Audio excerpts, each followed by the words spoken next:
Live from WSLS, this is 10 News at 6, working for you. In order to save the hood got to work together. Now at 6, more gun violence in the Star City. The new effort one group is taking to curb the uptick in crime. Plus, this is really disheartening to our healthcare workers right now that we're going through this again. An alarming number of COVID-19 cases. What health leaders say is to blame for the surge. and we're in your town, the area that's known for its rich agricultural history, along with the perfect selfie. Good evening and thanks for joining us. I'm Lindsay Ward. I'm Brittany McGraw. John Carlin has the night off. Tonight, many are begging for ideas to curb gun violence in Roanoke. The city added 3 more shootings to its already long list this weekend. 10 News reporter McKinley Strother is live with their plea to you, plus talks with a community organization getting creative with a new campaign. McKinley. Brittany and Lindsay, while our politicians in the General Assembly and the United States Congress work out their political differences, local leaders at the time to act is now. McKinley, you hit the nail right on the head. We have to come up with something tangible. Something so those who are seeing this violence in their neighborhoods can see work happening. Roanoke Vice Mayor Patricia White Boyd says she wants to try, quote, any and everything until this violence ends. We don't have the answers, okay? If we had the answers, we would have curbed the gun violence already. But we do have ideas, and we're trying everything. Now enters the peacemakers. In order to save the hood got to work together. Sean Hunter and his team of a dozen volunteers will soon go into neighborhoods working to prevent violence, the latest effort in the city. Hello, this is Amir Tyson, the son of Mike Tyson. They're working on a PSA featuring the son of Mike Tyson. And I was telling him that the crime had risen here in Roanoke, and he expressed a concern to me that he would like to speak to the youth. All love to Roanoke, Virginia. I can't wait to come, and I would love to talk to every one of you. Either it's only 2 things can happen. You either going to jail or we going to a funeral. Those are the results of somebody handling a gun illegally. Hunter plans to fully reactivate peacekeepers in November.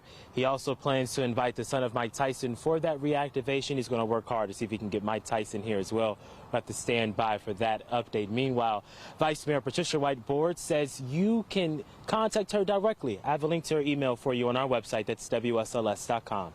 Live tonight in Roanoke, I'm McKinley Strother, 10 News, working for you. Police need your help finding 3 men they say robbed a Lynchburg business at gunpoint. It happened at ClickSpot Skill Gaming on Ford Avenue around 1 this morning. We're told the 3 men entered the store, grabbed some cash, and then ran off. If you have any information, call police. At least 5 people are facing charges for protesting against the Mountain Valley Pipeline in Montgomery County. It happened early this morning in Elliston. 10 people locked themselves to construction equipment and set up other blockades, including a wooden candy darter and a wooden yellow finch in an effort to stop construction. Appalachians Against Pipelines say both animals are native species threatened by the project. Turning to the forecast, where it is hazy, hot, and humid out there. As Chief Meteorologist Jeff Hanowich explains, this also means there's a chance for storms. Just a couple today. The chance for rain and thunderstorms increases as we head into tomorrow. I want to show you the radar, and you'll notice that we have one little shower along the Halifax-Charlotte County line. Without question, the heaviest rain situated close to Mount Rogers into western parts of Grayson County near Troutdale, also along Highway 58. Any activity is moving slowly to the northeast, but you need to know that the coverage area looks to be pretty small here throughout the evening. However, as we head Tuesday, Wednesday, and Thursday, the chance for showers and thunderstorms will increase. Tuesday, Wednesday, the coverage area might be a little bit larger than Thursday. So if you're headed to the pool here for the next couple of days, couple of things.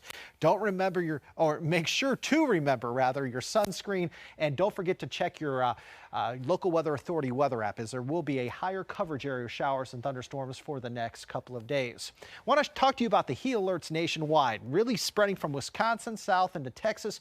We have heat advisories and excessive heat warnings, and this heat that is west is heading to the east, and our hottest days are yet to come. The hottest days for us will come Thursday and Friday, where record heat is possible. Numbers to beat on Thursday, 94 to 100. Numbers to beat on Friday, ranging between 95 and 102. We're going to get close to a couple of these numbers both days. Tells you just how hot we're going to turn. Brittany?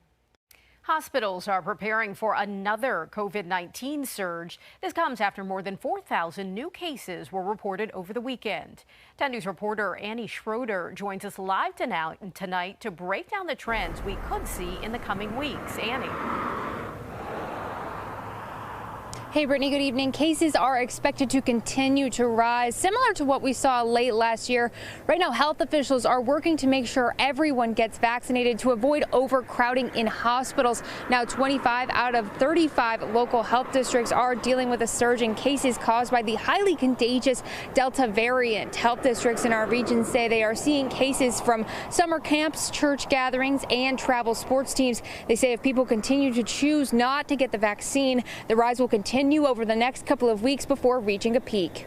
You know, as we see the virus spreading in our population, which is mostly unvaccinated, that population tends to be younger overall.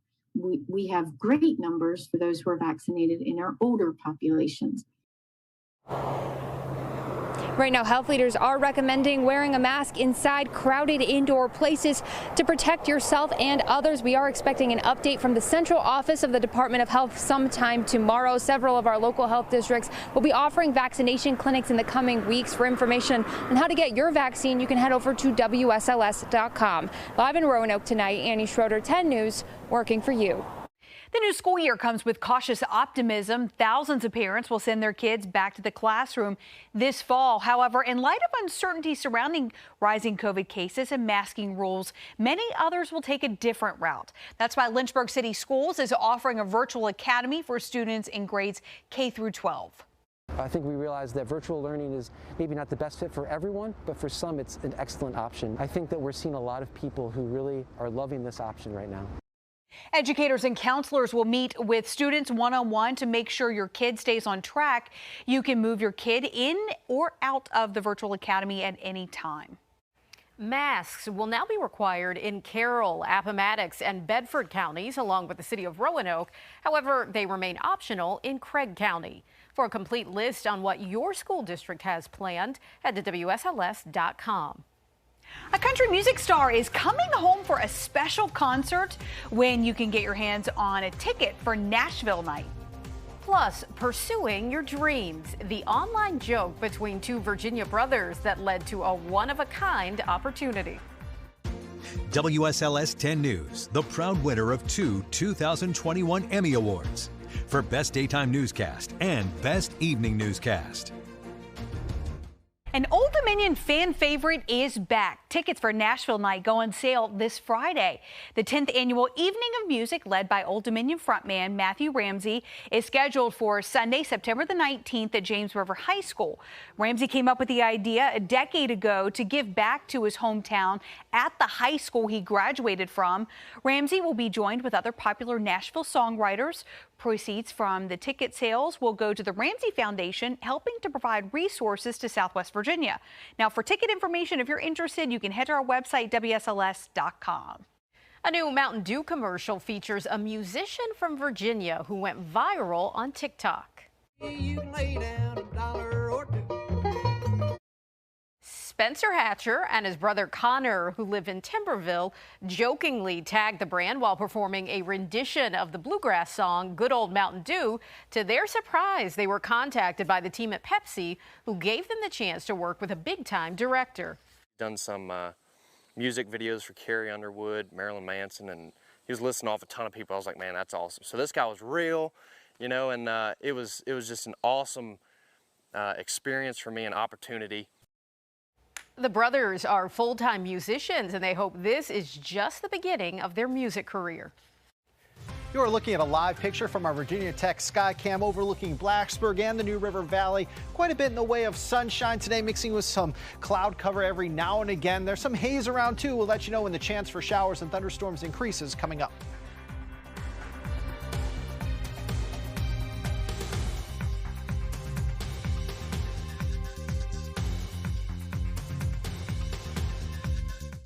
WSLS 10 in your town, sponsored by Bank of Botetourt.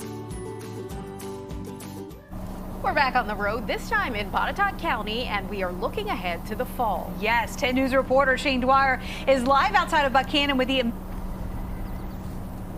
and its growth in the area. Shane, this has certainly become a must-see.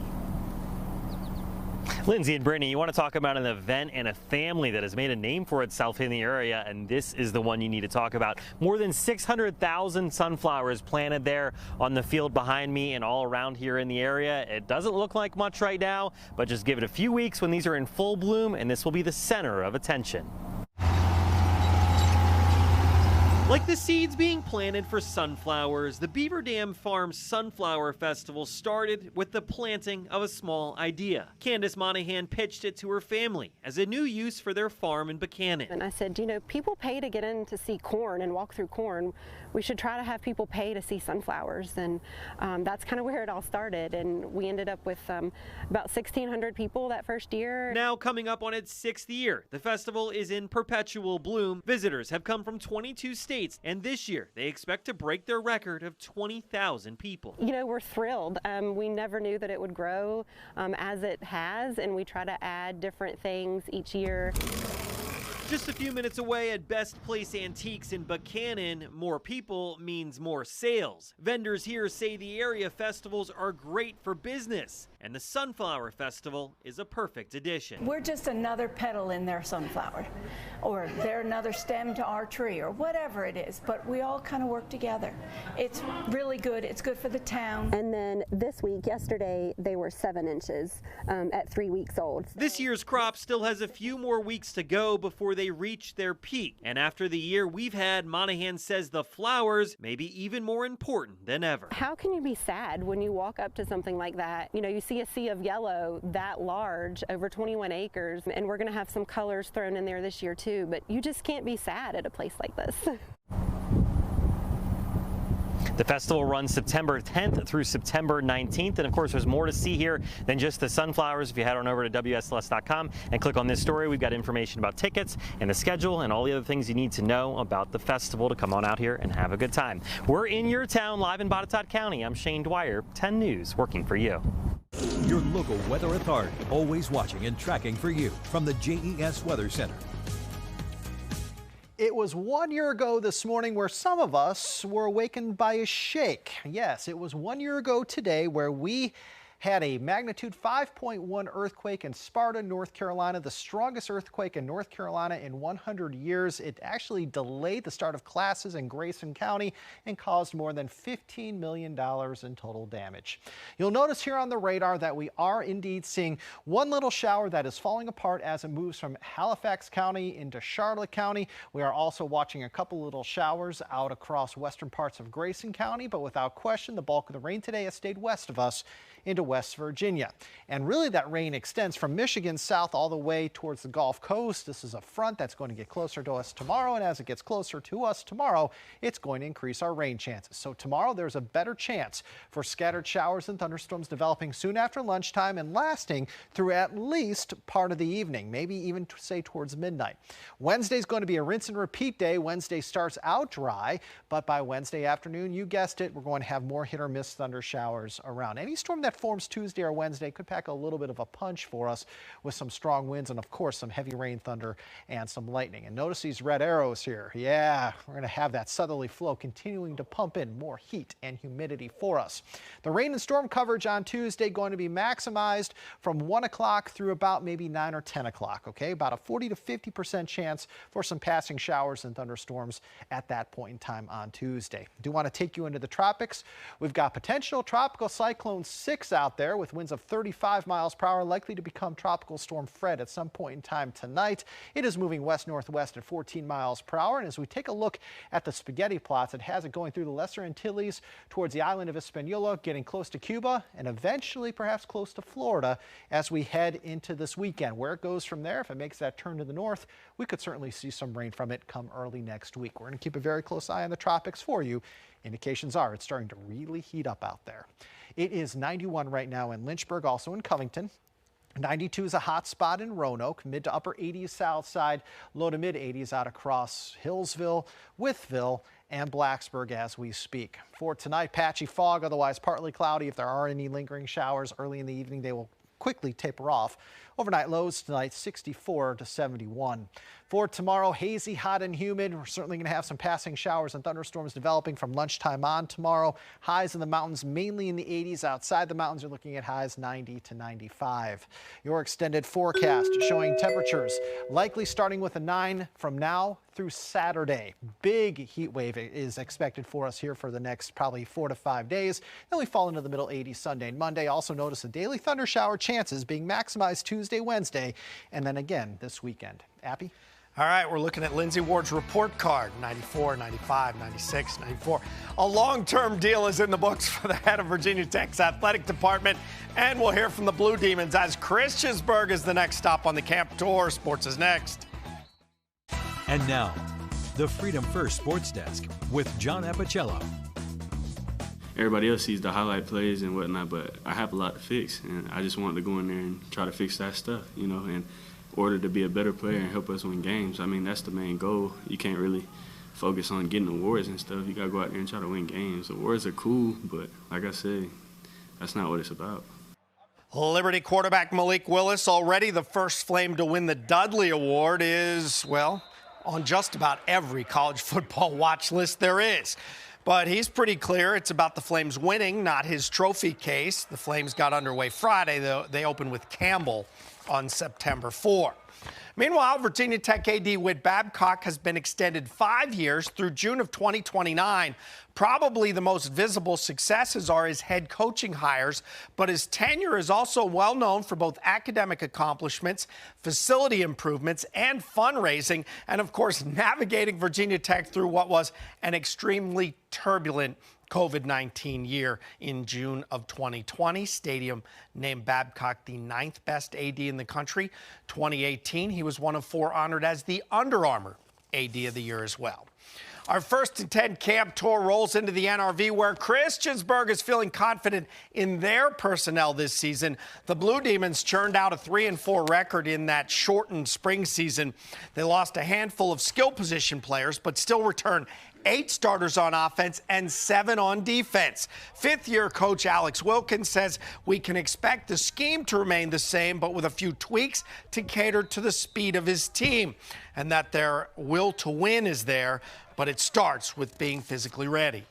Building up, our off-season program to where our kids matched the ability of the other teams around us in Southwest Virginia in the weight room in terms of speed and strength. And we feel like we're to the point where on par with other teams, and now it's just learning how to be an elite championship team. Culture and attitude. If we're losing in a game, keeping our heads up, not tucking our tail between our legs. Keep pushing all the time, getting better in practice, getting better in games. Christiansburg opens at Floyd County August 27. Saquon Barkley hopes to be ready for the opener. Concord soccer coach is headed to Radford, and it's the River Turtles versus the Flyboys down in Tennessee for the Appy League Championship. It's Pulaski versus Greenville. All right, well, NBC Nightly News is coming up next. We will see you back here at 7.